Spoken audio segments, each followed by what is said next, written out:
الحمد لله رب العالمين والصلاة والسلام على رسوله خاتم النبيين وعلى آله الطيبين وأصحابه الطاهرين والمؤمنين والمسلمين كلهم أجمعين. أما بعد، أعوذ بالله من الشيطان الرجيم بفضل بسم الله الرحمن الرحيم.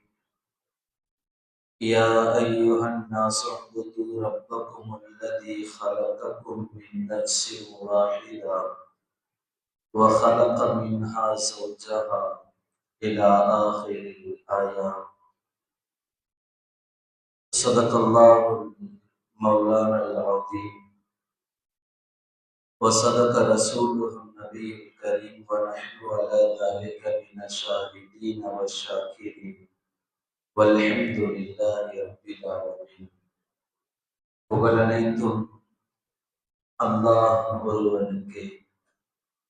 ஸலவாத்தும் ஸலாமும் கண்மணி நாயகம் முஹம்மது ரசூலுல்லாஹ் ஸல்லல்லாஹு அலைஹி வஸல்லம் அவர்களின் மீதும், அன்னாரின் நற்பாக்கியங்களை பின்பற்றிய சஹாபாக்கள், தாபியீன்கள், தபா தாபியீன்கள், வலிமார்கள், நல்லவர்கள், நம்மவர்கள் அனைவர்களின் மீதும் அல்லாஹ்வின் அருளும் கிருபையும் என்றென்றும் நிறைவாக நிலவட்டுமாக.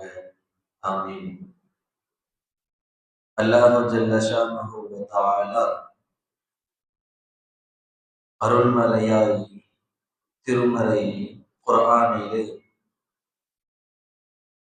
இவ்வுலக வாழ்க்கை நடைமுறைக்கு தேவையான பல்வேறு பகுதிகளில், பல்வேறு கோணங்களில் இச்சமூகத்திற்கு தீர்வு காணுவதற்காக வேண்டி திருக்குர்ஆனை ரசூல் ஸல்லல்லாஹு அலைஹி வஸல்லம் அவர்களுக்கு கொடுத்தார்.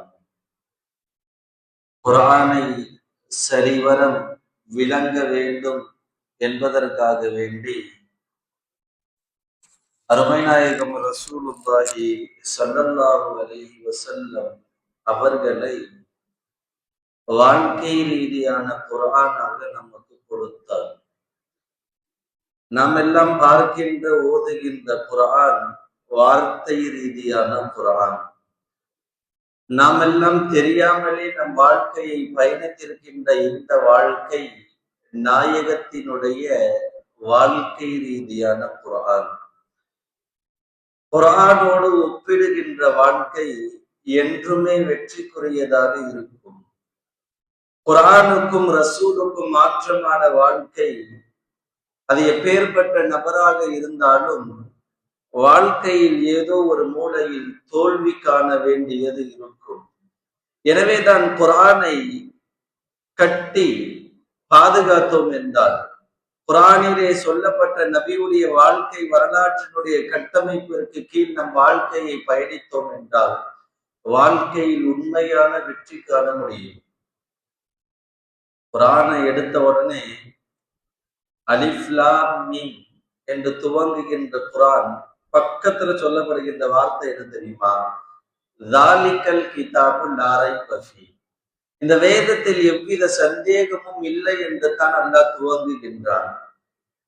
எதற்கு சந்தேகம் இல்லை?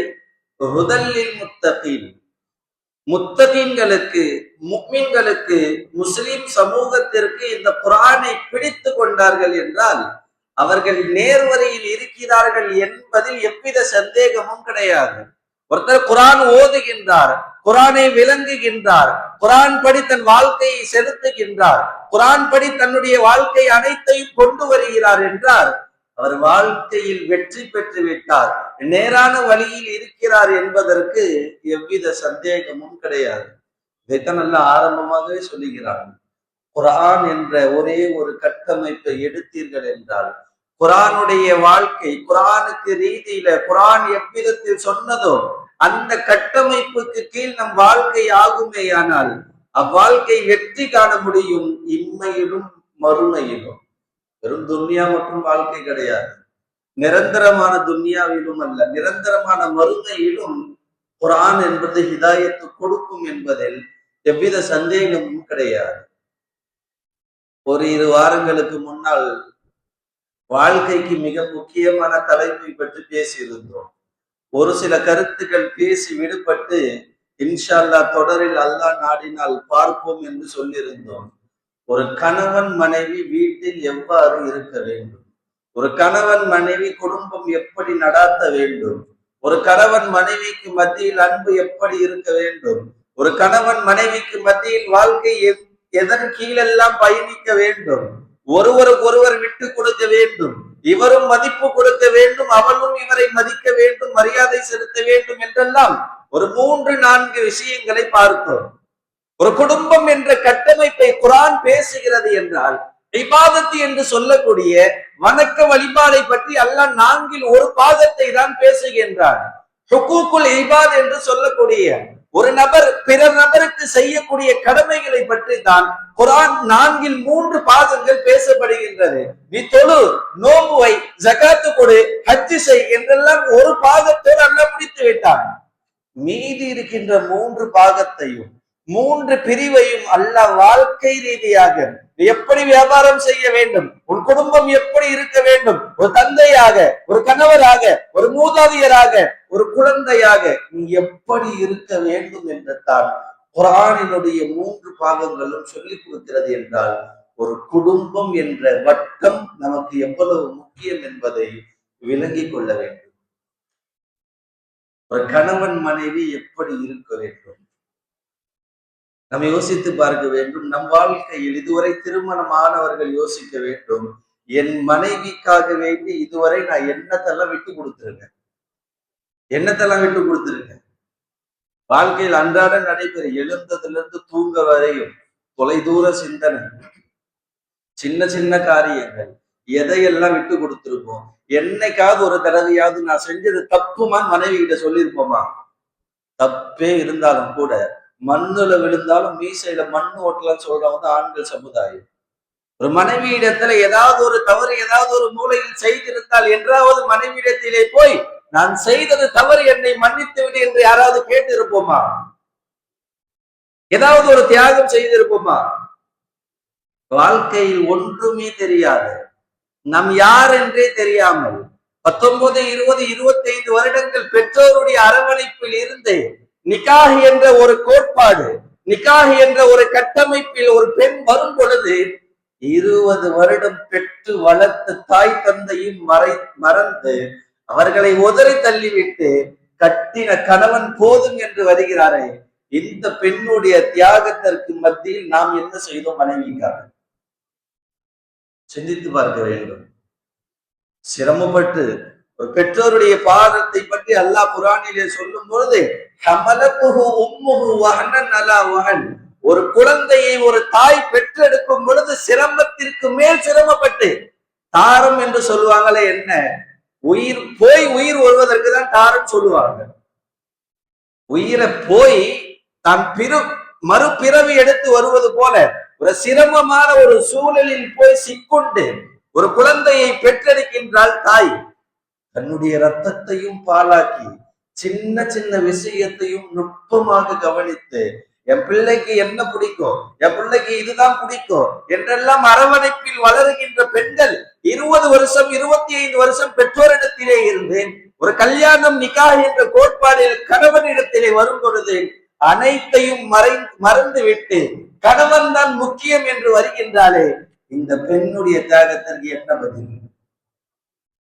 வாழ்க்கையில எந்த பாடுபட்டாவது நான் சாப்பிடலனாலும் பரவாயில்ல, என் புள்ள சாப்பிடணும்னு சொல்லி ஒவ்வொரு தந்தையும் தன்னை சிரமத்தில் சுக்கின்றாலும் பரவாயில்லை, நான் சிரமப்பட்டாலும் பரவாயில்லை, ஒரு நல்ல நாளில் நான் துணி போடவில்லை என்றாலும் பரவாயில்லை, என் மனைவி மக்கள் துணி அணிய வேண்டும், ஆடை அணிய வேண்டும் என்றெல்லாம் கடுமையாக வெயில் மலை குளிர் என்று பார்க்காமல் உழைத்து வளர்த்த பிள்ளை கல்யாணம் முடித்தவுடன் கணவனுடைய முதல் எழுத்தை இன்ஷலா மாத்துறாளே, இந்த பெண் தியாகத்திற்கு முன் நாம் என்ன செய்திருக்கின்றோம்?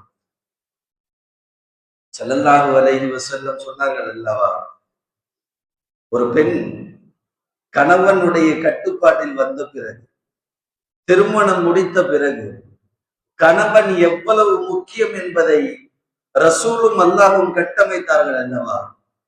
இன்னமா ஹுவ ஜன்னதுகி வ இன்னமா ஹுவ நாருகி. உன் கணவன் தான் உனக்கு சுவனம், உன் கணவன் தான் உனக்கு நரகம் என்று சொன்னார்கள் அருமை நாயகம் ரசூலுல்லாஹி ஸல்லல்லாஹு அலைஹி வஸல்லம். நபியுடைய பேரு கேட்ட ஸலவாத்து சொல்லணும்ல. முஹம்மது என்று கேட்ட அடுத்த நொடி நாவு துதிப்பாட வேண்டாமா? ஸலவாத்து சொல்லல. இன்ஷால்லா இனி நாயகத்துடைய பேரை கேட்ட ஸலவாத்து சத்தமா சொல்லணும். என்னென்னமோ பண்ணுறோம் இன்னைக்கு. நபியுடைய பேரை கேட்ட ஸலவாத்து சொல்ல வேண்டாமா? நபி ஸல்லல்லாஹு அலைஹி வஸல்லம் உன்னுடைய சுவனமும் உன் கணவன், உன்னுடைய நரகமும் உன் கணவர் என்று ஒரு பெண்ணுக்கு நாயகம் சொல்லி கொடுத்தார்கள் என்றால், ஒரு கணவனுடைய சாப்டர் ஒரு மனைவிக்கு எவ்வளவு முக்கியம் என்பதை ஒவ்வொரு பெண்களும் விளங்க வேண்டும். என்ன தியாகம் செய்திருந்தாலும் சரி, பெண்களுடைய இயல்பு தன்மை என்ன தெரியுமா? ஏதாவது ஒரு மூலையில என்னத்தை செஞ்சாலும் சொல்லி காட்டுவாங்க. நீ என்னத்தை செஞ்சுட்ட, எனக்கு எங்க வாப்பா இருந்தா எப்படி எல்லாம் செஞ்சிருப்பாரு தெரியுமா? இந்த வார்த்தையை எந்த பெண்ணும் கணவனிடத்தில் பயன்படுத்தக்கூடாது. என்ன செஞ்சாலும் ஃபர்ஸ்ட் தர்ஜால கணவனைத்தான் ஒரு பெண் வைக்க வேண்டும். அதுதான் இயல்பு. என்ன பெற்று வளர்த்த தந்தையாக இருந்தாலும் கணவன் என்ற கோட்பாடு கீழ் வந்த பிறகு அனைத்தை விடவும் முக்கியமாக முதலிடத்திலே கணவனை வைக்க வேண்டும் என்றால், ஒரு கணவனுடைய சாப்டர், ஒரு கணவனுடைய அந்த அந்தஸ்து எவ்வளவு பெரியது என்பதை நாம் விளங்கிக் கொள்ள வேண்டும். ஸல்லல்லாஹு அலைஹி வஸல்லம் ஹதீஸ்ல சொல்லுவாங்க, சுவனத்துல நிறைய வாசல்கள் இருக்குது. சொல்லுவாங்க ஜன்னத்துல் ஃபிர்தௌஸ், பாபுர் ரையான். சொர்க்கத்துல நீ ஜன்னத்துல் ஃபிர்தௌஸுக்கு போனோம், நோன்பு வைத்தா ரையான் என்ற வாசலின் ரீதியில வாசலின் வழியாக சுவனத்தில் போகலாம். 7-8 கதவுகள் இருக்கின்றது. இதுல எந்த கதவுல வேண்டுமானாலும் போகலான்னு அல்லாஹ் ஒரு பெண்ணுக்கு அனுமதி தரான். எந்த பெண்ணு?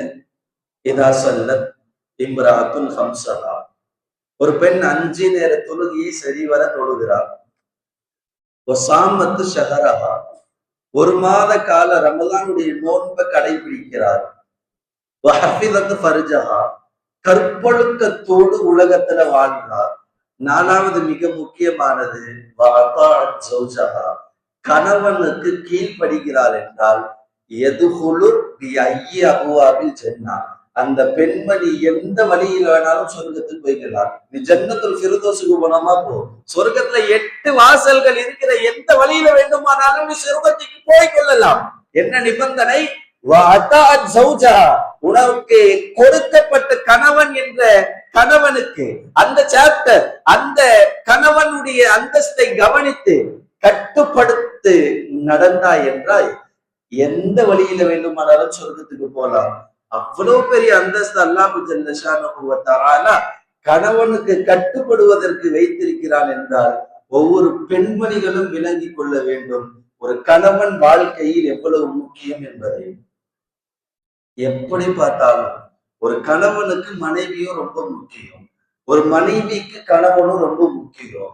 மனைவி செய்கின்ற தியாகத்திற்கு முன்னால் நாம் ஒன்றும் செய்வது கிடையாது. நாம் செய்கின்ற தியாகத்திற்கு முன்னால் மனைவியும் ஒன்றும் செய்வது கிடையாது. இரண்டும் 2 புறத்திலே பார்க்கும் பொழுது பெரியதாகத்தான் தெரிகிறது. ஒரே கோணத்தில் பார்த்து விட்டு கணவன்லாம் டம்பி, அப்படி கிடையாது. இதே கோணத்துல கணவன் பார்த்து விட்டு மனைவி எல்லாம் கீழே, நான் தான் ஹை, அப்படி கிடையாது. சரிவர 2 நபர்களுக்கான உரிமையை நாம் சரிவர செய்யும் பொழுது வாழ்க்கை அழகானதாக இருக்கும், வாழ்க்கை செழிப்பானதாக இருக்கும், வாழ்க்கை ஒற்றுமையானதாக இருக்கும். மனைவியை பாராட்ட வேண்டும், மனைவியை புகழ வேண்டும், மனைவிக்காக வேண்டி விட்டு கொடுக்க வேண்டும், மனைவிக்காக வேண்டி சகித்து கொள்ள வேண்டும், மனைவிக்காக வேண்டி பகிர்ந்து கொள்ள வேண்டும். இதெல்லாம் சின்ன சின்ன விஷயத்தை மனைவிக்காக நாம் செய்யும் பொழுது நம் வாழ்க்கை எல்லாம் எப்படி ஆக்குறான்? சொர்க்கத்தின் பூஞ்சோலையாக ஆக்குறான். அப்படியே ஆப்போசிட், நவுது பில்லா அல்லாஹ் பாதுகாக்கணும். டார்ச்சல் பண்ற மனைவி வாழ்க்கையில கிடைச்சிட்டான், அல்லது டார்ச்சல் பண்ற கணவன் மனைவிக்கு கிடைச்சிட்டான். என்ன ஸல்லல்லாஹு அலைஹி வஸல்லம் துஆ செஞ்சாங்க, அல்லாஹும்ம இன்னி நஊது பிக மின் இம்ரஅத்தின் துஷய்யிபுனி கபுலல் மஷீப், என் முடி நரைப்பதற்கு முன்னால் என் முடியை நரைக்க வைக்கின்ற பெண்ணை விட்டு பாதுகாப்பு தேடுகிறேன். என்ன வயசாச்சுன்னா வெள்ளையாகிடும் முடி, முடியெல்லாம் நரைச்சி போயிடும், கேள்விப்பட்டிருப்போம். ரொம்ப சிந்திச்சுட்டே இருந்தா என்னவாயிடும்? முடி நரைச்சு போயிடும். தேவையில்லாத எல்லாம் பாதுகாக்கணும். ஒரு கொடுமைக்கார மனைவி அல்லாஹ் கொடுத்துட்டான்னா வாழ்க்கை எப்படி போயிடும்? இவனை கொடுத்துட்டான்னு யோசி யோசி யோசி நம் வாழ்க்கை என்னவாகிவிடும்? நரைத்தது போன்று கிழக்கு தன்மை வெளிப்படுகின்ற அளவுக்கு வாலிபமே ஆகிவிடும். அதைதான் நாயகம் கேட்டார்கள், அல்லாம இன்னா நவுதுபிக மின் இம்ராத்தின் துஷையிபுனி, என்னை நரைக்க செய்கின்ற மனைவியை விட்டு பாதுகாப்பு கொடு. என்ன அர்த்தம்? என்னை சிரமப்படுத்துகின்ற, என்னை கொடுமைப்படுத்துகின்ற, என்னை புரிந்து கொள்ளாத, என்னிடத்துல சண்டையிடுகின்ற பெண்களை விட்டும் எனக்கு பாதுகாப்பு கொடுன்னு ரசூல் கேட்டார்கள் என்றால், ஒரு பெண் எவ்வளவு முக்கியம் என்பதை விளங்கிக் கொள்ள வேண்டும். அந்த பெண் சாலியாக எவ்வளவு இருக்க வேண்டும் என்பதை விளங்கிக் கொள்ள வேண்டும். இப்படி கொடுத்தா ஞாபகத்து, அப்படி கொடுத்தா சாமத்து. அப்ப கணவனுக்கு மனைவி எப்படி எப்படி நாயகம் ஒரு பெண்மணிக்கு சொன்னார்களோ, உனக்கு சொர்க்கம் வேண்டும் என்றால் கணவனை பிடித்துக்கொள், உனக்கு நரகம் வேண்டும் என்றாலும் கணவனிடத்திலே உஷாரா நடந்துக்கோ. அதே போலதான் இம்மையில உனக்கு சொர்க்கம் அப்படின்னு சொன்னா, ஒரு சாலியான அமைதியான விருப்பமான ஒரு பெண் மனைவியா கிடைச்சிட்டானா இந்த இம்மை சொர்க்கமாக ஆகிவிடும். சும்மா நவுதுபில்ல அல்லாஹ் பாதுகாக்கணும். மாற்றமான மனைவி அல்லாஹ் உலகத்துல கொடுத்துட்டானா உலகம் நரகமா போயிடும். ஒருத்தருக்கு ஒருத்தர் புரிந்து கொண்டு வாழ்ந்தார்கள் என்றால் அந்த வாழ்க்கை செழிப்பானதாக இருக்கும். நாயகத்தின் கட்டமைப்புக்கு கீழ் ஒரு குடும்பம், ஒரு கணவன் மனைவி இருக்கிறார்கள் என்றால் அந்த வாழ்க்கை செழிப்பானதாக இருக்கும். நீங்கெல்லாம் கணவர்கள் எப்படி எல்லாம் ஆகிவிட்டார்கள் தெரியுமா? ஒரு கணவன் ஒரு பெண்ணிடத்தில் நல்லபடியா நடந்து கொள்றானா அதற்கும் அந்த பெண் தான் காரணம். சண்டையிடுகின்றார், தொந்தரவு செய்கிறாரா, அதற்கும் தூரத்தில் போய் பார்த்தோம் என்றால் அந்த பெண்ணு தான் காரணமா இருக்கும். ஒருத்தர் மனைவி மௌத்தா போயிட்டாங்க, வஃபாத் ஆயிட்டாங்க. கணவனு தினமும் அழுகிறாரு, அழுத்தழுத்து துவா செய்யறாரு, மனைவி அழுகிறாரு. எப்படி அழுகிறாரு?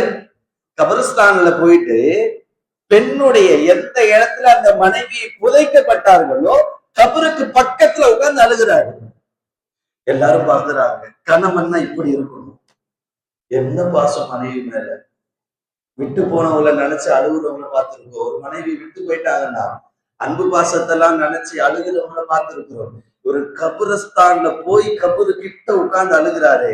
மனுஷனா இப்படி இருக்கணும் அப்படின்னு உலகமே பேசுது. ஆனா இங்க ரொம்ப ஒரு பெரிய ட்விஸ்ட் என்னன்னா, ஒரு நபர் போய் அவர்கிட்ட கேட்கிறாரு, ரொம்ப கபரு பக்கத்துல உட்கார்ந்து அழுகிறீங்களே, உங்க மனைவினா உங்களுக்கு ரொம்ப காதலோ, ரொம்ப பிரியமோ, அன்பு ரொம்ப வச்சிருந்தீங்களோ, ஏன் அழுகிறீங்க?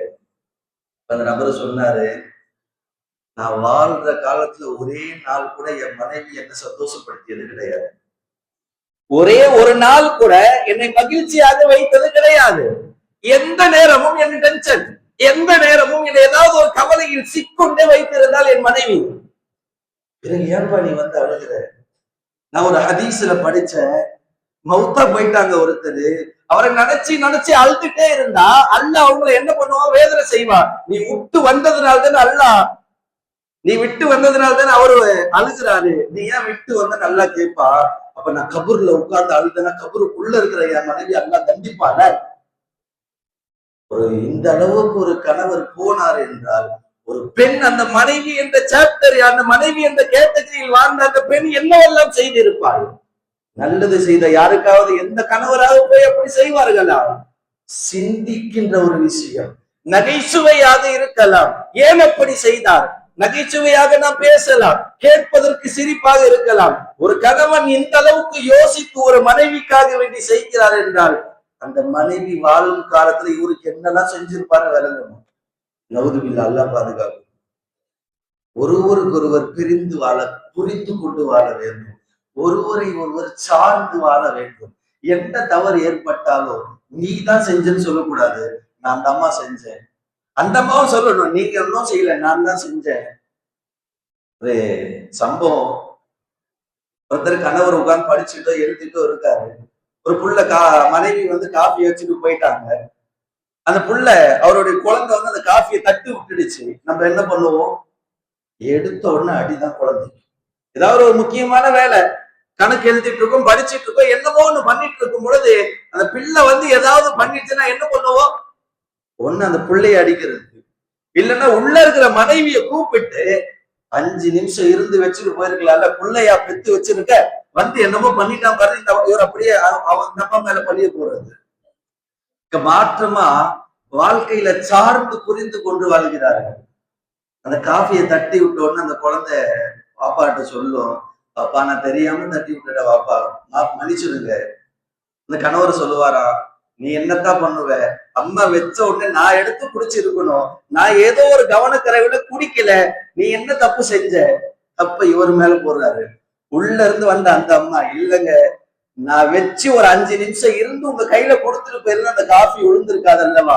இப்படி தவறுகளை தன் பக்கம் போட்டுக்கொள்ள கணவன் மனைவியினுடைய காதலும் அன்பும் அதிகரித்து கொண்டு தான் இருக்கும். எப்ப நீ ஏன் செஞ்ச என்ற கேள்வி வருகின்றதோ நாம் விளங்கிக் கொள்ள வேண்டும், ஒற்றுமையில் விரிசல் வந்துவிடும். அடுத்து ரொம்ப முக்கியம், 2 பேருக்குமே ரொம்ப முக்கியம், நாவடக்கத்தோடு இருக்க வேண்டும். இவரு டென்ஷன் ஆயிட்டாருன்னா நீ என்னத்தை கொண்டு வந்த அப்படின்னு ஆரம்பிச்சதுல இருந்து இந்த அம்மா வாழ்க்கையை வெறுத்து போற அளவுக்கு இவர் பேசுவாரு. இவர் ஏதாவது சொல்றதை செய்யலன்னு அந்த அம்மா நீ எனக்காக என்னத்தை செஞ்சன்னு ஆரம்பிச்சு இவர் வாழ்க்கை ஏண்டா வாழ்றன்ற அளவுக்கு அந்த அம்மா பேசிடுவாங்க. நாவடக்கத்தோடு 2 தரப்புதாரர்களும் கணவன் மனைவியும் இருக்கும் பொழுது கணவன் மனைவியினுடைய குடும்பம் செழிப்பானதாக இருக்கும். நாவடக்கத்தோடு இருக்க வேண்டும். எவ்வளவுதான் சாலிகான மனைவியாக இருந்தாலும் சரி, என்னதான் பொறுத்து போனாலும் சரி, சில நேரங்களில் நாம் பேசுகின்ற வார்த்தை போய் தாக்கிடும். இந்த நாவை பத்தி சொல்லும் போது ஒரு சம்பவம் என்னன்னா, நம்ம காலையில எழுந்துக்கிறோம்ல, எல்லா பார்ட்ஸ் எல்லா உறுப்புகளும் போய் நாக்கு கிட்ட பேசுமா, வாப்பா நீ கொஞ்சம் அமைதியா இருந்துக்கோ, கை கால் எல்லாம் போய் நாக்கு கிட்ட சொல்லுமா, நீ ஏதாவது ஒண்ணு வந்து பேசிட்டு போயிடுவா, சண்டை இழுத்து விட்டு போயிடுவா, அடி வாங்கறதெல்லாம் நான் தான். அதனால நான் ரொம்ப அமைதியாக கட்டுக்கோப்போட பாதுகாப்பா இருப்பது ரொம்ப முக்கியம். நாவடக்கத்தோடு இருக்க வேண்டும். என்னத்தான் விட்டு கொடுக்கிற சாலிகான மனைவியாக இருந்தாலும் கூட சில நேரங்களில் நான் பேசுகின்ற வார்த்தை அவளை கோபப்படுத்திவிடும். அலி ஃபாத்திமா ரலியல்லாஹு அன்ஹுமாவை விடவா ஒரு தம்பதிகள் வாழ்ந்து விட போறாங்க? முன்மாதிரி குடும்பம், முன்மாதிரி கணவன் மனைவியினுடைய லிஸ்ட்ல அலி ரலியல்லாஹு அன்ஹுவும் ஃபாத்திமா ரலியல்லாஹு அன்ஹா மிகப்பெரிய கதாபாத்திரம். 2 பேருமே ஒரு சில நேரத்துல அலி ரலியல்லாஹு கோபம் ஆயிட்டானா வெளியே போய் உட்கார்ந்துப்பாங்க. இது அலியுடைய பழக்கம். ரலியல்லாஹு ஏதாவது ரொம்ப கோபம் ஆயிடுச்சுன்னா வெளியே போய் உட்கார்ந்துப்பாங்க. ஒரு தடவை வெளியே போய் உட்கார்ந்தாங்கன்னா, இன்னன் நிசா ஷயாத்தீன கொலிக்கத்தல்லனா, ஏன்னா இந்த சைத்தான் பிடிச்ச பெண்களை அல்லாஹ் எங்களுக்காக படிச்சாங்க, ஏன்னா இந்த சைத்தான் பிடிச்ச பெண்களை எங்களுக்காக அல்லாஹ் படிச்சான்னு தெரியல. இன்னி அவுது மிக மின் ஷர்ரி ஷயாத்தி, அந்த சைத்தான் பிடிச்ச பொம்பளையை விட்டு நான் பாதுகாப்பு தேவைன்னு அலி ரலியல்லாஹு துவா கேட்டாங்க. கவிதை பாடுறாங்க. அலி ரலியல்லாஹு ஒரு நல்ல கவிஞர். கவி பாடியவுடன் எப்பவுமே உள்ள இருக்கிற ஃபாத்திமா அம்மா கோவம் வந்துருச்சு. ஒரு பெண்ணை போய் சைத்தான் சொன்னா கோவம் வராம இருக்குமா? உள்ள இருந்து சொன்னாங்க, ஃபாத்திமா ரலியல்லாஹு பெண்கள் எல்லாம் மலரை போன்றவர்கள், மலரை நுகர்பவர்களுக்கு பெண்ணின் அருமை தெரியாது, மலரை ரசிப்பவர்களுக்கு, மலரை புரிந்து கொள்பவர்களுக்கு பெண்ணின் அருமை தெரியும். வெறுமனே எங்களை மனைவியாக நீங்கள் பார்த்தீர்கள் என்றால் உங்களுக்கு சைத்தான் மாதிரி தான் தெரியும். அதை விட்டு எங்கள் தியாகங்கள், எங்களுடைய செயல்பாடுகள், உங்களுக்காக நான் என்னெல்லாம் செய்யறேன் என்று புரிந்து கொள்கின்ற வாழ்க்கை உங்களுக்கு வந்து விட்டது என்றால் உங்களுக்கான சொர்க்கம் நான் தான். நாங்க ஃபாத்திமா ரலியல்லாஹு அன்ஹு சொன்ன உடனே அலி ரலியல்லாஹுக்கு ரோஷம் வந்துருச்சு. போனாங்க ஸல்லல்லாஹு அலைஹி வஸல்லம், யா ரசூலல்லாஹ் உங்க பொண்ணுக்கு ரொம்ப வாயாயிடுச்சு யா ரசூலல்லாஹ். ஃபாத்திமா அம்மாவை ஸல்லல்லாஹு அலைஹி வஸல்லம் கூப்பிட்டாங்க. என்ன பேசுனா ஏது பேசுனான்னு கூட கேட்கல. இன்னைக்கு உள்ள ஒவ்வொரு பெற்றோர், பெண்ணை பெற்றவர்கள் எல்லாம் விளங்கிக் கொள்ள வேண்டும். பெண் வந்து ஏதாவது சொல்றாங்களா, ஏதாவது ஒரு காரணத்தை சொல்லி சேர்த்து வைக்கதான் பார்க்க வேண்டுமே தவிர, என்ன சொன்னாரு, எந்த நேரத்துல சொன்னாரு, கோபமா சொன்னானா, மூஞ்சி முறைச்சிட்டு சொன்னானா, இப்படி எல்லாம் ஒரு ஒரு கேள்வியா கேட்க கேட்க கேட்க அந்த பெண் எப்படி பதில் சொல்லுவா? ஆரம்பத்தை சும்மா சொன்னவ ஒரு வாப்பா கேட்டாருன்னா இந்த பொண்ணு லாஸ்ட்ல என்ன சொல்லுவா, அழ ஆரம்பிச்சிருவா. அழ ஆரம்பிச்ச ஒரு பெண்ணை பார்த்த வாப்பா என்ன பண்ணுவாரு, குடும்பம் காலி. ஸல்லல்லாஹு அலைஹி வஸல்லம் அலி ரலியல்லாஹு சொன்ன உடனே என்னெல்லாம் கேட்கல, ஃபாத்திமாவை கூப்பிட்டு அலி ரலியல்லாஹு பக்கத்துல ஃபாத்திமா அம்மாவை உட்கார வச்சு ஸல்லல்லாஹு அலைஹி வஸல்லம் சொன்ன வார்த்தை, ஃபாத்திமா உன் நாவை அடக்கிக் கொள். அப்பதான் இந்த ஹதீஸ சொன்னாங்க, இன்னமா ஹுவ ஜன்னத்துக்கி வ இன்னமா ஹுவ நாருக்கி, உன் சொர்க்கமும் அழிதான், உன் நரகமும் அழிதான். நீ கட்டுப்பட்டு அவருடைய எல்லா விதமான ஹக்கையும் உரிமைகளையும் நிறைவேற்றினாய் என்றாய், நீ சுவனத்தில் இருப்பாய். நவுதுபில்லா அல்லாஹ் பாதுகாக்கிற மாற்றமாக இருந்தாய் என்றால் அல்லாஹ் உன்னை பாதுகாக்க வேண்டும், நீயும் நரகத்துக்கு போவனே. பாத்திமாக்கே ஸல்லல்லாஹு அலைஹி வஸல்லம் சொன்னாங்கன்னா இன்றைய பாத்திமாக்கள் எப்படி இருக்க வேண்டும்? ஆண்களுக்கு ஒரு நற்செய்தி, நாவ அடக்கணும்னு சொல்லும் போது, என் வீட்டுல எங்க அம்மா, எங்க வீட்டு அரம்மா ரொம்ப பேசிட்டே இருக்கிறாங்க அப்படின்னா ஒரு நற்செய்தி என்ன தெரியுமா? எப்ப போனாலும் ஏதாவது சத்தம் போடுறாங்க, ஏதாவது ஒண்ணு நல்லது செஞ்சாலும் சொல்றாங்க, கெட்டது செஞ்சாலும் சொல்றாங்க. அந்த இடத்துல நாம் என்ன செய்ய வேண்டும்? பொறுமையாக இருக்க வேண்டும். அந்த பொறுமைக்கு அல்லாஹ் என்ன வெகுமதியை கொடுக்கின்றான்? அபுல் ஹசன் ஹர்கானி ரஹ்மத்துல்லாஹி அலைஹி, ஒரு அவுலியா, வலியுல்லா, திக்ர் எப்பவுமே முஸவ்வஃப், அவர் தஸவுஃப்ல ரொம்ப ஊறி போனவர். அபுல் ஹசன் ஹர்கானி ரஹ்மத்துல்லாஹி அலைஹி காட்டுல உட்கார்ந்து திக்ர் செஞ்சா பக்கத்துல சிங்கெல்லாம் உட்கார்ந்து அல்லாஹ் அல்லாஹ்னு சொல்லுவான். அந்த அளவுக்கு அல்லாஹ் உலகத்தையும் வசப்படுத்தி கொடுத்தான். அவ்வளவு பெரிய ஆளு வீட்டுக்கு போனாருன்னா அமைதியா இருப்பேன். அந்த அம்மா தஸ்பீ செய்வாங்க, நீ போய் காட்டுல உட்கார்ந்து என்ன பண்ற, என்னென்னமோ கேட்பாங்க. அந்த அம்மா, இவர் அமைதியா உட்காருவாரு. அபுல் ஹசன் ஹர்கானி ரஹ்மத்துல்லாஹி ரொம்ப ஃபேமஸானவர். இவரை பார்த்த முரீதுல ஒருத்தர், ஒரு மாணவர் இவரை பார்க்கணும்னு சொல்லி வராரு. வந்தவரும் வீட்டுக்கு போய் தட்டுறாரு. வீட்டை தட்டினோன்னா நம்ம கதவு திறக்குது. என்ன வேணும்? இது மாதிரி அபுல் ஹசன் ஹர்கானி ரஹ்மத்துல்லாஹி அலைஹி ஹஸரத்தை பார்க்க வந்தேன். உனக்கு வேலை இல்லை, அவனுக்கு வேலை இல்லை, போ அப்படின்னா. உலகம் பேசப்படுகின்ற அபுல் ஹசன் ஹர்கானி ரஹ்மத்துல்லாஹி அலைஹி ஒரு மனைவி உள்ள போய் கதவு தட்டினோன்னா அந்த அம்மா சொன்ன பதில் இவருக்கு அப்படியே ஷாக் ஆயிடுச்சு. திரும்பி வராரு. இதுக்கப்புறம் இந்த நபரை பார்த்து நமக்கு ஒன்றும் பிரயோஜனம் இல்லை, அவர் உலகத்துலதான் அப்படி போல, வீட்டுல டப்பி போல, இவரை பார்த்து நமக்கு ஒன்றும் பிரயோஜனம் இல்லைன்னு மாணவர் நடந்து போகும்பொழுது காட்டுல அப்படியே வெளியே நடந்து வராரு அபுல் ஹசன் ஹர்கானி ரஹ்மத்துல்லாஹி அலைஹி. கூட சிங்கமும் நடந்து வருது காட்டுல இருந்து வெளியே வரும்பொழுது. இவரை பார்த்த உடனே வலிமார்களுக்கு முகத்தை பார்த்தா என்ன நடந்ததுன்னு தெரிஞ்சுப்பாங்க. இவர் ரொம்ப சோகமா போறாரு. ஹஸரத்தை பார்த்த உடனே அஸ்ஸலாமு அலைக்கும் அப்படின்ட்டு போறாரு. என்னதானே பார்க்க வந்த, பதிலே சொல்லல. வீட்டுக்கு போயிட்டு வந்தியோ? ஆமா, வீட்டுக்கு போயிட்டு வந்தேன்.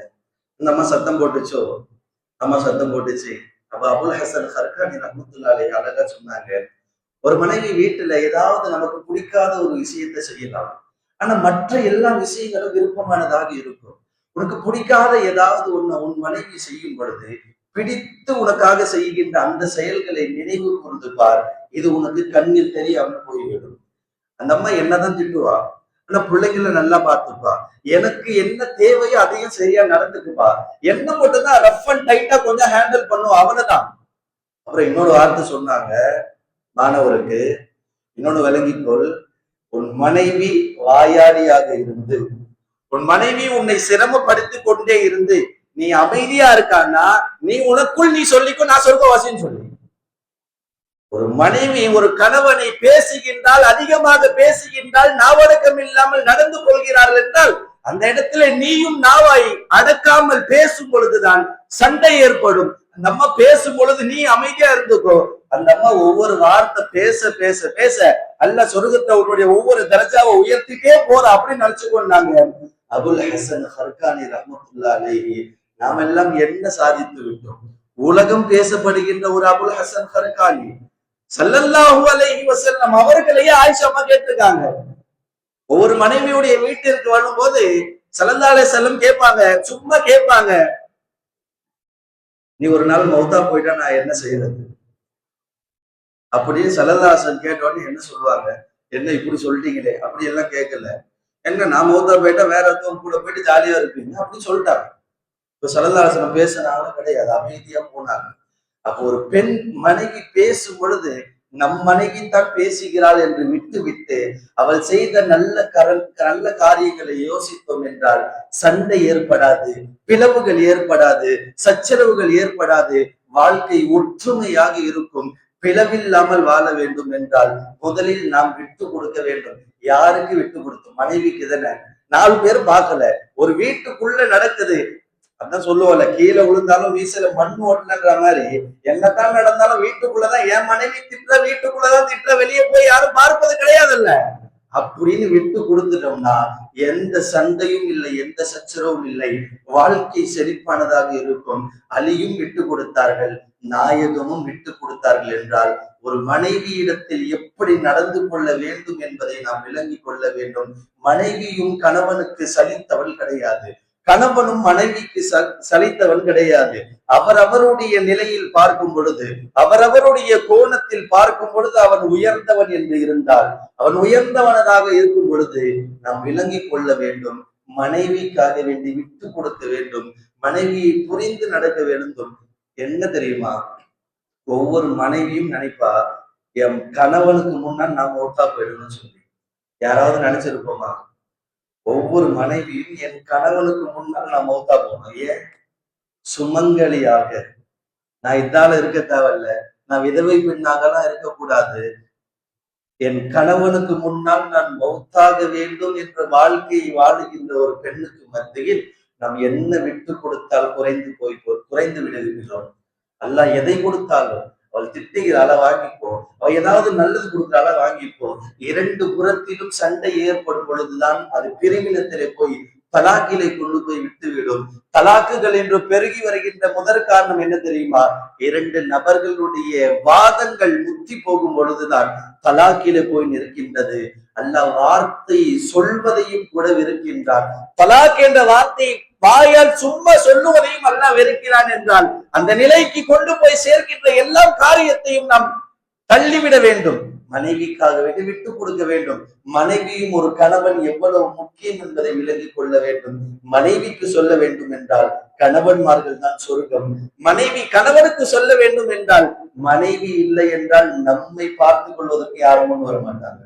எல்லாம் பாதுகாக்கணும். மவுத்து வரையிலும் மனைவியோடு வாழுகின்ற பாக்கியத்தை, ஒற்றுமையோடு வாழுகின்ற பாக்கியத்தை, ஒருவருக்கொருவர் விட்டு கெடுத்து வாழுகின்ற பாக்கியத்தை, ஒருவருக்கொருவர் புரிந்து கொண்டு வாழ்கின்ற பாக்கியத்தை, ஒருவருக்கொருவர் பகிர்ந்து கொண்டு வாழ்கின்ற வாழ்க்கையை, ஒரு ரொட்டையாக இருந்தாலும் நாம் பாதி நீ பாதி என்ற அளவுக்கு பகிர்ந்து வாழுகின்ற பாக்கியத்தை அல்லாஹ் ஒவ்வொரு முஸ்லிம்களுக்கும் ஒவ்வொரு சமூகத்திற்கும் நசீபாக்க வேண்டும். வல்ல ஜல்லஷானஹு வ தஆலா கணவன் மனைவி என்ற உறவை வலுவானதாக, பவர்ஃபுல்லான வாழ்க்கையாக ஆக்குவானாக. எங்கெல்லாம் சண்டைகளும் பிளவுகளும் இருக்கின்றதோ நாம் போக வேண்டும். என்ன நடந்திருந்தாலும் என்ன மன்னிச்சிருமா, கேட்பதா குறைய போறோமா, அந்த ஒரு வார்த்தை போதும். அந்த ஒரு வார்த்தைக்காக தான் அவர்கள் காத்திருக்கிறார்கள். அந்த வார்த்தையை நாம் சொன்னோம் என்றால் உடனே ஒற்றுமை வந்துவிடும், வாழ்க்கை செழிப்பாகிவிடும். ஒவ்வொரு குடும்பத்தினுடைய தம்பதிகளுடைய வாழ்க்கையும் பிள்ளைகளுடைய வாழ்க்கையை யோசித்து வாழ்ந்தோம் என்றால், இவர் ஏதாவது இந்த தம்பதிகளுக்கு பிரச்சனை ஏற்பட்டால் பிள்ளைகளுடைய வாழ்க்கையும் பிரச்சனை. இந்த ரெண்டு தம்பதிகள் செழிப்பாக வாழ்கிறார்கள் என்றால் அடுத்த சந்ததியும் செழிப்பானதாக வளரும். நாம் என்ன செய்தாலும் அல்லாஹ்வுக்காக இருக்க வேண்டும். நம் கணவன் மனைவியாக இருக்கின்ற தருணத்தில் எப்படி நடந்து கொண்டாலும் நம்மை பிள்ளைகள் பார்த்து கொண்டிருக்கிறது என்பதை நினைத்து வாழ்ந்தோம் என்றால் அந்த தம்பதிகளுடைய வாழ்க்கையை அல்லாஹ் சுவனத்தின் பூஞ்சோலையாக ஆக்குவானாக. வல்ல ரஹ்மான் எந்த மனைவி நமக்கு இந்த உலகத்திலே கொடுத்தாலோ அந்த மனைவியை சாலிஹான மனைவியாக, அதே மனைவியை சுவனத்திலும் எனக்கு கொடு என்று துவா கேட்கின்ற அளவுக்கு மனைவியை நமக்கு அல்லாஹ் ஆக்கி தருவானாக. வாஹிரு தஅவானா அல்ஹம்துலில்லாஹி ரப்பில் ஆலமீன். அஸ்ஸலாமு அலைக்கும் வரஹ்மத்துல்லாஹி வபரகாத்துஹு.